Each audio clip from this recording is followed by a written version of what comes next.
தமிழகத்தில் அண்மை காலமாக நிகழ்ந்து வரும் அரசியல் கொலைகள் அதிர்வலைகளை ஏற்படுத்தியிருக்கின்றன. இதற்கான நோக்கம் மற்றும் பின்னணி என்ன என்பதை இன்றைய தினத்தின் பெருஞ்செய்தியாக பார்க்கவிருக்கிறோம். அதில் முதலாவதாக மதுரையில் மத்திய அமைச்சர் மு க அழகிரியின் ஆதரவாளரான பொட்டு சுரேஷ் படுகொலை சம்பவம் மற்றும் அதன் விசாரணை நிலவரம் குறித்த தொகுப்பை பார்க்கலாம். திமுக தலைமை செயற்குழு உறுப்பினர் சுரேஷ் பாபு என்கிற பொட்டு சுரேஷ் மதுரையில் அடையாளம் தெரியாத நபர்களால் நேற்றிரவு வெட்டி கொல்லப்பட்டார். அவரது உடல் பிரேத பரிசோதனைக்கு பிறகு இன்று காலை வீட்டிற்கு கொண்டுவரப்பட்டது. அங்கு பொட்டு சுரேஷின் உடலுக்கு மத்திய அமைச்சரும் திமுகவின் தென்மண்டல அமைப்பாளருமான மு க அழகிரி, அவரது மனைவி காந்தி, மகன் துரை தயாநிதி ஆகியோர் மாலை அணிவித்து அஞ்சலி செலுத்தினர். பின்னர் செய்தியாளர்களிடம் பேசிய அழகிரி, பொட்டு சுரேஷ் தமது விசுவாசி என்றும் குற்றவாளிகள் யாராக இருந்தாலும் விரைந்து கைது செய்ய வேண்டும் எனவும் வலியுறுத்தினார். கொலை செய்யப்பட்ட பொட்டு சுரேஷின் உடலுக்கு திமுக முன்னாள் அமைச்சர்கள் பொன் முத்துராமலிங்கம், ஐ பெரியசாமி, அழகிரியின் தீவிர ஆதரவாளர்களான PM மன்னன், முபாரக் மந்திரி, சுல்தான் சேட், உதயகுமார் உள்ளிட்டோரும் அஞ்சலி செலுத்தினர். இருப்பினும் அழகிரியின் மற்றொரு ஆதரவாளரான அட்டாக் பாண்டி இறுதி சடங்கில் கலந்து கொள்ளவில்லை. பொட்டு சுரேஷ் கொலையாளிகளை கைது செய்ய 6 தனிப்படைகளை அமைத்துள்ள காவல்துறையினர் அட்டாக் பாண்டியின் கூட்டாளிகள் 4 பேரை பிடித்து விசாரித்து வருகின்றனர். மேலும் அட்டாக் பாண்டியை தேடி சென்னை, விருதுநகர் என பல்வேறு பகுதிகளுக்கும் காவல்துறையினர் விரைந்துள்ளனர். புதிய தலைமுறைக்காக செய்தியாளர் குழுவுடன் முருகப்பெருமாள் மற்றும் ராஜராஜேஸ்வரி. தமிழகத்தில் கடந்த 15 ஆண்டுகளில் நடைபெற்ற முக்கியமான அரசியல் படுகொலைகளை தற்போது பார்க்கலாம். 1997ஆம் ஆண்டு மதுரையில் பட்டப்பகலில் மார்க்சிஸ்ட் கட்சியைச் சேர்ந்த பெண் கவுன்சிலர் லீலாவதி வெட்டி படுகொலை செய்யப்பட்டார். இது தொடர்பான வழக்கில் கைது செய்யப்பட்டவர்களுக்கு தண்டனை வழங்கப்பட்டு அதில் ஒரு சிலர் விடுதலையும் ஆகிவிட்டனர். திமுக முன்னாள் அமைச்சர் தா கிருட்டிணன் கடந்த 2003ஆம் ஆண்டு படுகொலை செய்யப்பட்டார்.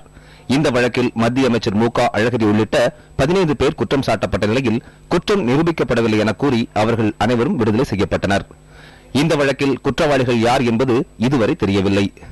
இதேபோன்று திமுகவைச் சேர்ந்த முன்னாள் அமைச்சர் ஆலடி அருணா கடந்த 2004ஆம் ஆண்டு நடைபயிற்சி சென்றபோது வெட்டி படுகொலை செய்யப்பட்டார். இந்த வழக்கில் தீர்ப்பு அளிக்கப்பட்ட நிலையில் மேல்முறையீடு குறித்த விசாரணை நிலுவையில் உள்ளது. திருவாரூர் திமுக மாவட்ட செயலாளராக இருந்த பூண்டி கலைச்செல்வம் 2007ஆம் ஆண்டு வெடிகுண்டு வீசியும் அறிவாளால் வெட்டப்பட்டும் கொலை செய்யப்பட்டார். இந்த வழக்கின் விசாரணை தற்போது நீதிமன்றத்தில் நடைபெற்று வருகிறது. அதிமுக முன்னாள் அமைச்சர் ஆலங்குடி வெங்கடாச்சலம் 2010ஆம் ஆண்டு அக்டோபர் 7ஆம் தேதி புதுக்கோட்டையில் வெட்டி படுகொலை செய்யப்பட்டார். இந்த வழக்கில் இதுவரை தீர்ப்பு அளிக்கப்படவில்லை. தேவேந்திர வேளாளர் கூட்டமைப்பு தலைவர் பசுபதி பாண்டியன் திண்டுக்கல் மாவட்டம் நந்தவனப்பட்டியில் உள்ள அவரது வீட்டில் கடந்த ஆண்டு வெட்டி கொல்லப்பட்டார். இந்த வழக்கின் விசாரணையும் தற்போது நடைபெற்று வருகிறது. அண்மையில் தமிழகத்தில் பரபரப்பாக பேசப்பட்ட கொலை வழக்கு முன்னாள் அமைச்சர் KN நேருவின் தம்பி ராமஜெயம் கொலை செய்யப்பட்டதாகும். கடந்த ஆண்டு மார்ச் 28ஆம் தேதி நடைபயிற்சியின் போது அவர் கடத்தி கொலை செய்யப்பட்டார். இந்த வழக்கில் குற்றவாளிகள் யாரும் இதுவரை கைது செய்யப்படவில்லை. தற்போது CBCID போலீஸ் விசாரணையின் வசம் இந்த வழக்கு உள்ளது. பாரதிய ஜனதா மருத்துவ பிரிவு மாநில செயலாளராக இருந்த மருத்துவர் அரவிந்த் ரெட்டி கடந்த ஆண்டு வேலூரில் அக்டோபர் 25ஆம் தேதி படுகொலை செய்யப்பட்டார். இந்த வழக்கும் தற்போது விசாரணையில் உள்ளது. மதுரையில் நேற்றிரவு வெட்டி படுகொலை செய்யப்பட்ட மத்திய அமைச்சர் மு க அழகிரி நெருங்கிய நண்பர் பொட்டு சுரேஷ் இந்த பட்டியலில் இறுதியாக இணைந்துள்ளார். அரசியல் பிரமுகர்கள் படுகொலை செய்யப்படுவது அண்மை காலமாக அதிகரித்து வருவதாக கூறப்படுகிறது. இதுபோன்ற கொலைகளை அரங்கேற்றுவது யார், அதற்கான காரணங்கள் என்னவென்பதை பார்க்கலாம். ஊராட்சி தலைவர் வெட்டி கொலை, அரசியல் பிரமுகர் வெடிகுண்டு வீசி கொலை என்பன போன்ற செய்திகள் நாள் தவறாமல் ஊடகங்களில் இடம்பெறுகின்றன. உதாரணமாக 2011ஆம் ஆண்டு அக்டோபர் உள்ளாட்சி தேர்தலில் வெற்றி பெற்ற பஞ்சாயத்து அமைப்பு தலைவர்களில் இதுவரை 37 பேர் கொலை செய்யப்பட்டுள்ளனர். இதில் சென்னையை அடுத்த காஞ்சிபுரம், திருவள்ளூர் மாவட்டங்களில் மட்டும் பல்வேறு அரசியல் கட்சிகளைச் சேர்ந்த 13 பஞ்சாயத்து தலைவர்கள் படுகொலை செய்யப்பட்டிருக்கின்றனர். இந்த மாவட்டங்களில் ரியல் எஸ்டேட் தொழில் வளர்ந்து வரும் நிலையில் அத்தொழிலில் ஈடுபட்ட அரசியல் பிரமுகர்களே அதிகம் கொலை செய்யப்பட்டிருப்பதாக கூறப்படுகிறது. இதேபோன்று ஒரு சிலர் அரசியல் காழ்ப்புணர்ச்சிக்கும் பலியாகியிருக்கிறார்கள். காஞ்சிபுரம் மாவட்டத்தில் பார்த்தீங்கன்னா இப்போ ஊராட்சி மன்ற தலைவர்கள்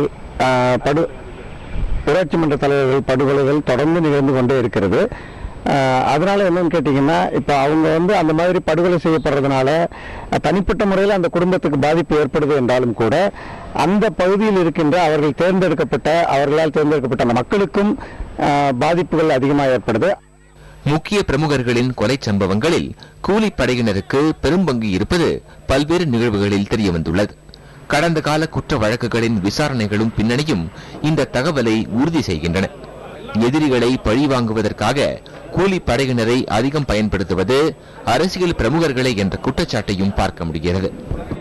சில அரசியல் தலைவர்கள் தங்களுக்கு அரசியலிலே ஏற்ற இறக்கம் ஏற்படும் போது அவர்களுக்குன்னு சில தொண்டர் படைக்கு, அதாவது குண்டர்கள் படை வச்சு அந்த பஸ்ஸை விட்டு கல்லை விட்டு அடிக்கிறது, மற்ற தாக்குதல்களை நடத்தி அந்த அரசியல் தலைவருக்காக ஒரு பெரிய தொண்டர் படையே இயங்குற மாதிரி ஒரு இமேஜ் உருவாக்குவாங்க. அதில் ஈடுபடுறவங்களை முக்கால்வாசி இந்த கூலிப்படைகள் தான்.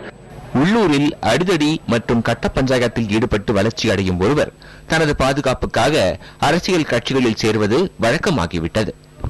அவ்வாறு அரசியலில் நுழைந்து ஒரு பொறுப்பிற்கு வரும்போது அவர்களுக்கு எதிரிகளும் உருவாவதாக கூறுகின்றனர் குற்றவியல் துறை ஆய்வாளர்கள். தொழிலே போட்டியில அடிச்சிடலாம். ஆனா அரசியல் சேர்ந்த பிறகு அவங்களுக்கு ஒரு இம்யூனிட்டி கிடைச்சது.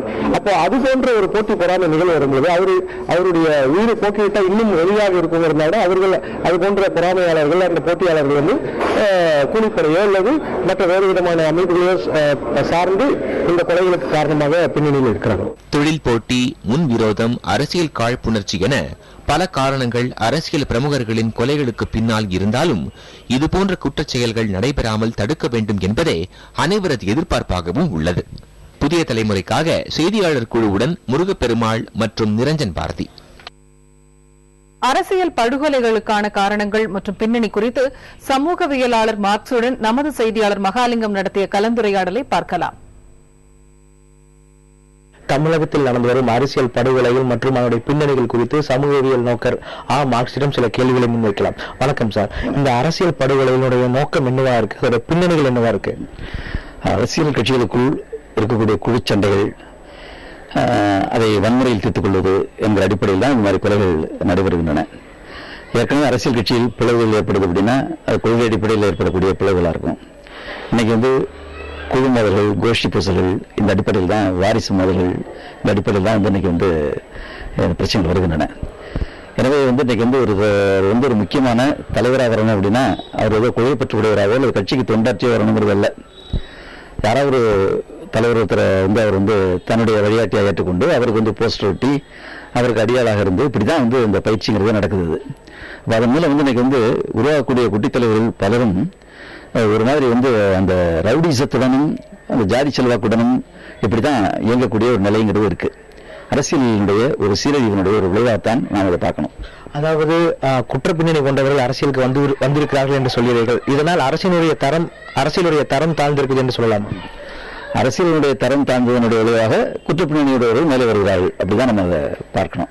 குற்றப்பின்னணி உள்ளவர்கள் அது மாத்திரம் இல்லை, அரசியலுக்கு வந்தாலே அவர்களுடைய முக்கிய குவாலிபிகேஷன் ஒன்று, அவர்கள் குற்றம் செய்ய தகுந்தவர்களாகவும் குற்றம் செய்யக்கூடியவர்களாகவும் இருந்தால் தான் இன்னைக்கு அரசியல் நிற்க முடியும் அப்படிங்கிற மாதிரி ஒரு சூழலுங்கிறது இன்னைக்கு ஏற்பட்டிருக்கு. கட்ட பஞ்சாயத்து பண்ணணும், அப்புறம் நீங்கள் ஏதாவது பிரச்சனை வந்தால் ஆளை நீங்கள் கடத்தணும், தேவையானால் கொள்ளணும் என்கிற ரீதியில் இந்த பிரச்சனைங்கிறது வந்துடுது.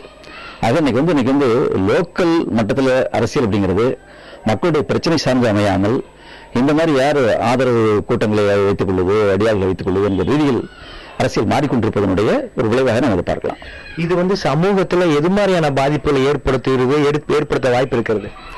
சமூகத்தில் இது அனாவசியமான பகைகள், ஒரு கொலைக்கு பழி வாங்குவதற்காக இன்னொரு கொலை, அதன் மூலம் நீங்க பலர் குற்றவாளிகளாக மாற்றப்படுதல், அவர்கள் வாழ்க்கை புற சிறையில் கழிக்கக்கூடிய நிலை, இது போன்ற பல்வேறு விதமான அழிவுகளுக்கும் முக்கியமான பிரச்சனைகள் திசை திருப்புவதற்கும் உண்மையிலேயே நீங்க அரசியல் கட்சிகள் இன்னைக்கு காவிரி நீர் இல்லையாத பிரச்சனைகளோ அல்லது விலைவாசியினாலேயோ அல்லது எத்தனையோ பிரச்சனைகள் கூட நிலவர எத்தனையோ பிரச்சனைகள் இருக்கு. அந்த பிரச்சனைகள் எல்லாம் திசை திருப்பக்கூடிய ஒரு செயல்பாடாக இது இருக்கு. அப்படிங்கிறதும் பெரிய அரசியல் கட்சியில தான் இது மோசமா இருக்கு. நீங்க சின்ன இயக்கங்கள் மற்றும் ஒப்பீட்டளவில் இடதுசாரி இயக்கங்கள் இதுல குறைச்சலா இருக்கு. ஆனால் மற்ற இயக்கங்கள்ல குறிப்பா இந்த அடையாள அரசியல் சொல்லக்கூடிய சாதி சார்ந்த அரசியல் கட்சிகள் மற்றும் இன்னைக்கு ஓட்டு அரசியல் கட்சி எல்லாமே இதே போல நீங்க தலா கழிச்சு செயல்படுத்துறது என்ற நிலைங்கிறது இன்னைக்கு இருக்கு. அதாவது குறிப்பாக அரசியல் படுகொலை என்பது இந்த சமூக அடுக்கமைப்பில் இருக்கும் ஒரு அசிங்கம் என்கிறார் மார்க்ஸ். புதிய தலைமுறைக்காக ஒளிப்பதிவாளர் ராஜராஜனுடன் மகாலிங்கம் பொன்னுசாமி.